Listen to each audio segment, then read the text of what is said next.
이사야 8장 11절에서 15절. 여호와께서 강한 손으로 내게 알려주시며 이 백성의 길로 가지 말 것을 내게 깨우쳐 이르시되 이 백성이 반역자가 있다고 말하여도 너희는 그 모든 말을 따라 반역자가 있다고 하지 말며 그들이 두려워하는 것을 너희는 두려워하지 말며 놀라지 말고 만군의 여호와 그를 너희가 거룩하다고 그를 너희가 두려워하며 무서워할 자로 삼으라. 그가 성소가 되시리니 그러나 이스라엘의 두 집에는 걸림돌과 걸려 넘어지는 반석이 되실 것이며 예루살렘 주민에게는 함정과 올무가 되시리니 많은 사람들이 그로 말미암아 걸려 넘어질 것이며 부러질 것이며 덫에 걸려 잡힐 것이니라. 오늘 말씀의 제목은 여호와를 두려워하라입니다. 대적들이 하나님의 백성을 해하려고 많은 계획을 세우지만 그 계획은 시행되지 못하게 될 것이고 많은 말을 해보지만 그대로 이루지 못하고 패망하게 될 것은 하나님께서 함께 하시기 때문이라고 했습니다.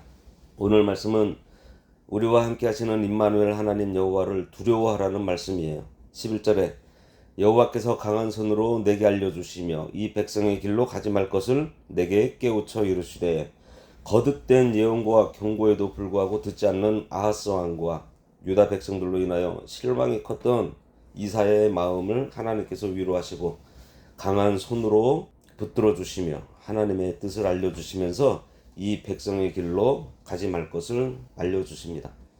무슨 말인가 하면 하나님께서 이스라엘과 아람 연합군의 손에서 구출해 주시겠다는 약속에도 불구하고 아수르를 의지함으로 하나님께 대하여 불신앙을 나타내는 유다 백성, 그들과 그 뜻을 함께하지 말라는 것입니다. 많은 사람들이 다수가 세상 세력을 의지하는 길을 가더라도 너희는 그 길로 가지 말라는 거예요. 12절과 13절을 보면 이 백성이 반역자가 있다고 말하여도 너희는 그 모든 말을 따라 반역자가 있다고 하지 말며 그들이 두려워하는 것을 너희는 두려워하지 말며 놀라지 말고 만군의 여호와 그를 너희가 거룩하다 하고 그를 너희가 두려워하며 무서워할 자로 삼으라. 한마디로 하나님 경외하라는 말씀입니다. 아수르와 동맹한 아하스 왕과 그의 추종자들의 눈으로 볼 때 그들의 뜻에 동조하지 않는 이사야 그리고 이사야를 따르는 자들이 반역자로 보였을 거예요.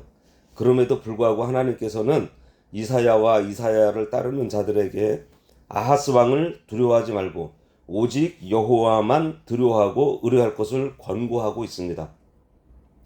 예레미야, 아모스 그러한 선지자들도 이사야와 유사하게 반역자로 몰려 위험에 처한 적도 있었어요. 13절에 보면은 만군의 여호와 그를 너희가 거룩하다 하고 그를 너희가 두려워하며 무서워할 자로 삼으라. 하나님의 백성으로서 가져야 할 마땅한 도리입니다. 오직 몸과 영혼을 동시에 멸할 수 있는 분, 이 하나님만이 경외의 대상이라는 것을 선포하고 있어요. 만군의 여호와는 세상의 어떤 나라의 군대보다 강하고 세상의 어떤 세력도 하나님 앞에 나설 세력이 없습니다. 그런 하나님이 우리를 도와주시면 우리를 칠 자가 없고 오히려 우리를 치는 그들이 마침내 망하게 돼요. 우리가 살 수 있는 것은 하나님께서 우리와 함께 하시기 때문이라고 우리가 어제 봤습니다. 성도는 하나님만 두려워하고 하나님만 무서워할 자로 삼아야 돼요. 남유다 백성들이 진정으로 두려워해야 될 대상은 북이스라엘과 아람의 연합군 그리고 강한 나라 아수르가 아닙니다. 이 세상을 주관하시는 만군의 여호와 하나님이시라는 것을 선포하고 있어요. 14절에 그가 성소가 되시리라. 그러나 이스라엘의 두 집에는 걸림돌과 걸려 넘어지는 반석이 되실 것이며 예루살렘 주민에게는 함정과 올무가 되시리니 그가 성소가 되시리라 그랬습니다. 이전 성경에는 이 성소를 거룩한 피할 곳으로 기록이 되어 있어요. 성소가 되신다는 것은 하나님께서 이사야와 이사야를 따르는 진실한 자들의 피난처가 되어 주신다는 거예요. 하나님께서는 하나님을 의뢰하는 자들의 피난처와 요새와 반석이 되어 주십니다. 이거 얼마나 기쁜 소식이에요. 거룩하신 하나님께서 죄인들 보고 하시는 말씀이에요. 제가 자주 드리는 말씀인데 하나님께서는 거룩하시고 깨끗하시기 때문에 죄인된 우리가 가까이 갈 수가 없어요. 그러한 우리들에게 지금 말씀하시는 거예요. 내게로 와서 숨어라. 내가 너희를 깨끗하게 해서 너의 피할 곳이 되어 주겠다. 너를 깨끗하게 해서 내 백성으로 삼아 주겠다. 이렇게 말씀하시고 계시는 거예요. 이게 바로 복음 아니겠어요? 주님의 십자가 보혈을 믿음으로 의지하고 나가면 더러운 존재였던 우리를 깨끗하게 해서 하나님께서 우리와 함께 하시겠다는 것이에요. 잘 보세요. 하나님께서 선언하시기를 성소가 되시리라 하고 하셨어요. 피할 곳이 되도록 너희가 힘쓰라는 것이 아니고 하나님께서 되어 주시겠다라고 선언하세요. 그래서 우리는 믿음으로 하나님께 피하기만 하면 됩니다. 피할 곳이 되도록 너희가 힘쓰고 노력하라고 하시지 않고 되어 주신다고 지금 선언하시는 거예요. 우리는 그거를 어떻게? 믿기만 하면 되는 겁니다. 이어지는 말씀이 뭐예요? 그러나 라는 이 말은 반의 접속사예요. 믿으면 하나님께서 직접 성소가 되어 주시지만, 피난처가 되어 주실 것이지만, 불신하는 사람에게는 그 반대의 처지에 놓이게 된다는 것을 알리는 말씀이에요.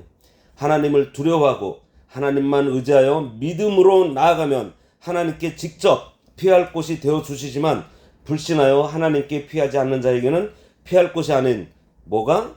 걸림돌이 될 것을 말씀하고 있습니다. 이스라엘의 두 집에는 걸림돌과 걸려 넘어지는 반석이 되실 것이며, 구약에서 집은 대개 가문이나 왕가를 가리킬 때 사용하는 용어로 쓰여요. 그리고 예루살렘 주민은 선민 이스라엘 백성 전체를 지시하는 표현으로 사용되고 있습니다. 따라서 본문의 이스라엘의 두 집은 여호와 하나님께 반역한 남유다와 북이스라엘 두 왕가를 뜻합니다. 이렇게 볼 때 본문은 상반절에서 여호와 하나님을 두려워하는 자들에게 피난처가 되어 주시겠다는 은혜의 말씀과는 대조적으로 반역하고 있는 남북 왕가와 그 백성들에게 대해서는 반드시 심판하시겠다라는 말씀입니다. 하나님께서는 이들에 대한 거듭된 심판의 결과를 설명하시는데, 이것은 예수님께서 자신을 메시아로 믿지 않는 대제사장과 장로들에게 자신을 심판하는 돌로 비유한 것과 같은 의미의 말씀이라고 할 수 있겠습니다. 예루살렘 주민에게는 함정과 올무가 되시리니, 하나님을 의지하지 않고 인간의 꾀를 부려 아수르를 의지하면서 안심하던 그들에게는 하나님의 징계로 함정과 올무가 되어 주시겠다는 말씀이에요.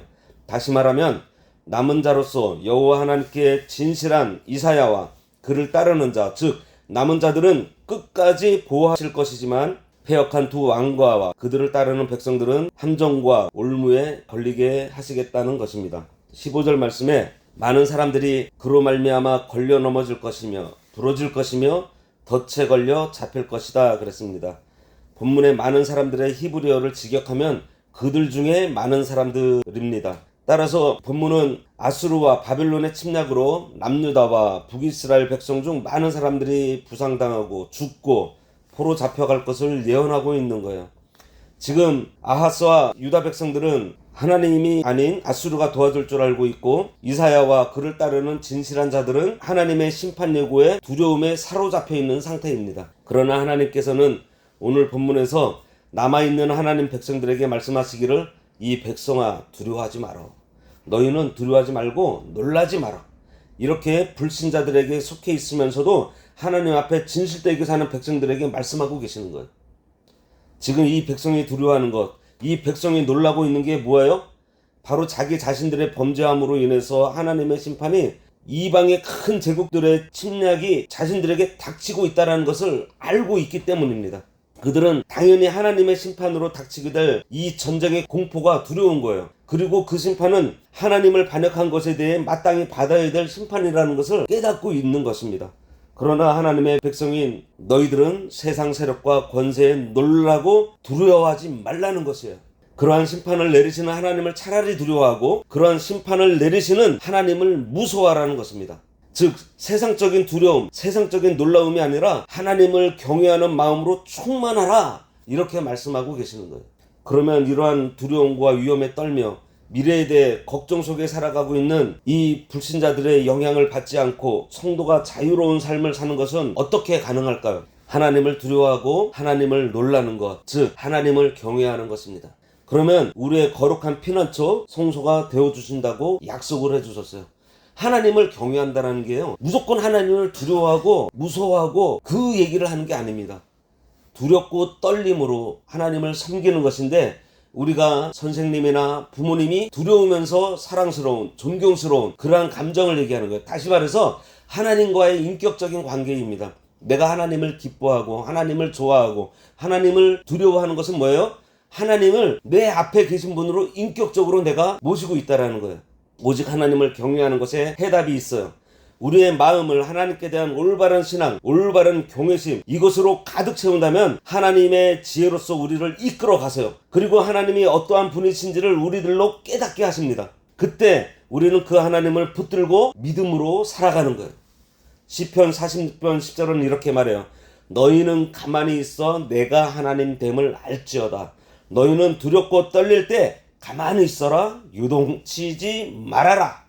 내가 너의 하나님이야. 이것을 꼭 알고 있어야 돼. 만군의 주 여호와 하나님이 너의 아버지이고 그 하나님이 온 세상의 통치자이서 그 하나님은 우리의 피난처가 되어주시고 우리를 늘 보호하고 지켜주셔. 이것을 믿으라는 거예요. 분명히 우리에게 이렇게 알려주고 계십니다. 세상의 불신앙적인 두려움보다 하나님을 더욱더 경외하고 그 하나님을 두려워한다면 반드시 하나님께서는 우리의 피난처가 되어주십니다. 이것이 하나님의 변하지 않는 약속입니다. 기도하겠습니다.